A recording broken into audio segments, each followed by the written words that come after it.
નમસ્કાર વિદ્યાર્થી મિત્રો, આપણે વાસ્તવિક સંખ્યામાં પાર્ટ એ જે પ્રસ્તાવના હતી એ બની ગયા છે. હવે આપણે સ્વાધ્યાય તરફ જઈએ. સ્વાધ્યાય 1.1. સ્વાધ્યાય 1.1 માં પહેલો પ્રશ્ન છે આપણો, આપેલ સંખ્યાને તેના અવિભાજ્ય અવયવના ગુણાકાર સ્વરૂપે દર્શાવો. એટલે પેલો આપણો જે દાખલો છે 140. દાખલો ચાલુ કરતા પહેલા આપણે બે સંખ્યા ખબર હોવી જોઈએ. એક છે યુગ્મ અને એક છે અયુગ્મ. યુગ્મ કોને કહેવાય? 0, 2, 4, 6, 8, 10, 12. અયુગ્મ કોને કહેવાય? 1, 3, 5, 7. બરાબર. હવે આટલી આપણને ખબર હોવી જોઈએ, એનાથી આપણે આ જે દાખલા છે એ સરળતાથી અને સારી રીતના સમજી શકાય.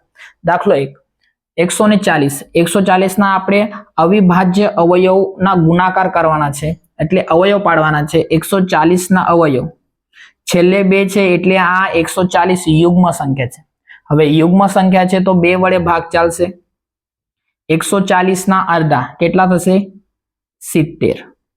બીજી રીત તમે આવી રીતના પણ કરી શકો, ભાગ આપીને 140 ભાગ્યા 2, 2 સત્તા બરાબર 14, અને આ 0 જે અહીંયા આવશે. બરાબર, આવી રીતના તમે કરી શકો.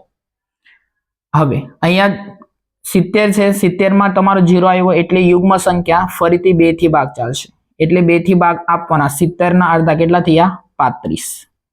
તમે બીજી રીતના 70 થી ભાગ ચલાવશો એટલે 70 ને 2 વડે ભાગ આપશો તો 2 તાલી 6 બરાબર, 1 વહી દો, 2 પંચા 10.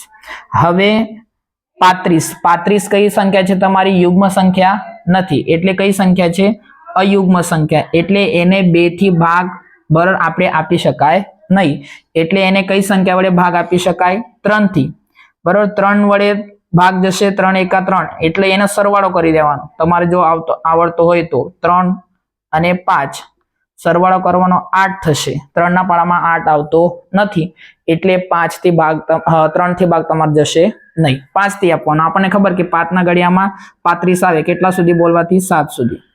હવે 7 અવિભાજ્ય સંખ્યા અયુગ્મ, 7 એકા 7, એટલે 140 ના અવયવ કેવી રીતના આવશે? કેટલા આવશે તમારા? 2 ગુણ્યા 2 ગુણ્યા 5 ગુણ્યા 7.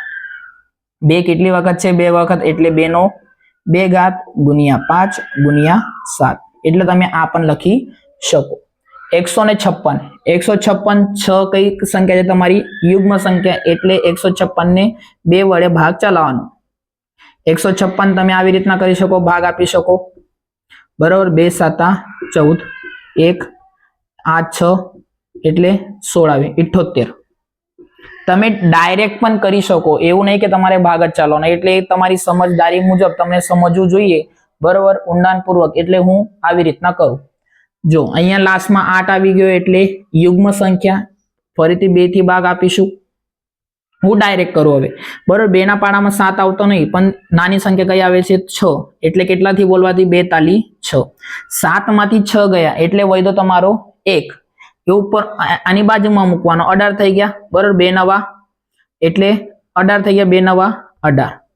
હવે આપણને ખબર 9 કઈ સંખ્યા છે? 9 યુગ્મ સંખ્યા છે બરોબર. અયુગ્મ સંખ્યા આવશે. હવે 3 થી ભાગ તમારે આવી જશે અહીંયા. 3 એકા 3, 3 તાલી 9. હવે ખબર આપણને કે 13 એ અવિભાજ્ય સંખ્યા છે, અયુગ્મ સંખ્યા છે, એટલે 13 એકા 13. 156 ના કયા ભાગ આવશે તમારા? 2 ગુણ્યા 2 ગુણ્યા 3 ગુણ્યા 13. 2 ના 2 કેટલી વખત છે? 2 વખત ગુણ્યા 3 ગુણ્યા 13. એટલે આવી રીતના તમારા 156 ના ભાગ આવશે. નેક્સ્ટ દાખલા, નેક્સ્ટ પાર્ટ.